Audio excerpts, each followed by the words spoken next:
Welcome to अग्रिमली। Hello everyone, कैसे हो आप लोग? कैसे चल रही है आपकी तैयारी?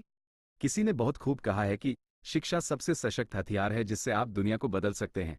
तो अपनी इस शिक्षा और तैयारी को ऐसे ही धार देते रहिए। Now we are going to discuss our next slide.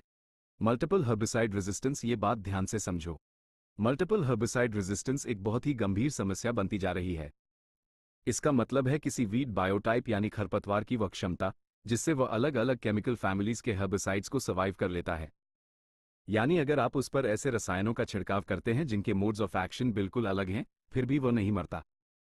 ऐसा इसलिए होता है क्योंकि उस वीट के अंदर 2 और मोर डिस्टिंक्ट रेजिस्टेंस मैकेनिज्म्स विकसित हो जाते हैं। समझ आ रहा है?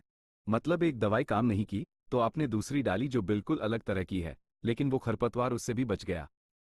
चित्र में आप north western Indo Gangetic plains के गेहूं के खेत का दृश्य देख सकते हैं। यहाँ फैलरस माइनर, जिसे हम गेहूं का मामा भी कहते हैं, उसकी सवियर पॉपुलेशंस दिखाई गई हैं जो एकदम हरी भरी खड़ी हैं और बच गई हैं। इस डायग्राम में स्पष्ट रूप से बताया गया है कि यह फैलरस माइनर एक साथ कई रसायनों के प्रति रेजिस्टेंस दिखा रहा है। इसे याद रखना, उदाहरण के लिए यह आइसोप्रोटर्न को सर्वाइव कर रहा है जो कि एक फोटोसिस्टम 2 इनहिबिटर है।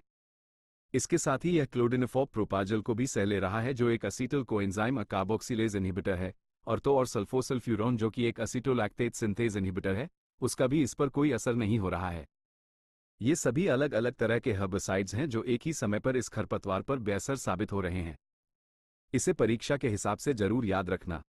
Indian council of agricultural research senior research fellowship exam in the year 2021 to 2022 यानी भारतीय कृषि अनुसंधान परिषद सीनियर रिसर्च फेलोशिप परीक्षा 2021 से 2022 में सीधे पूछा गया था कि north western Indo Gangetic plains में फैलरस माइनर किन हर्बिसाइड्स के प्रति मल्टीपल रेजिस्टेंस प्रदर्शित कर रहा है। तो आपको आइसोप्रोटर्न, क्लोडिनोफॉब प्रोपाजल और सल्फोसल्फ्यूरॉन के नाम अच्छे से याद रखने हैं। क्या आप चाहेंगे कि मैं आपको अगले लेक्चर में क्रॉस रेजिस्टेंस और मल्टीपल रेजिस्टेंस के बीच का तकनीकी अंतर भी इसी तरह समझाऊं? Thanks for listening. Like, share और सब्सक्राइब करो एग्रीमली को।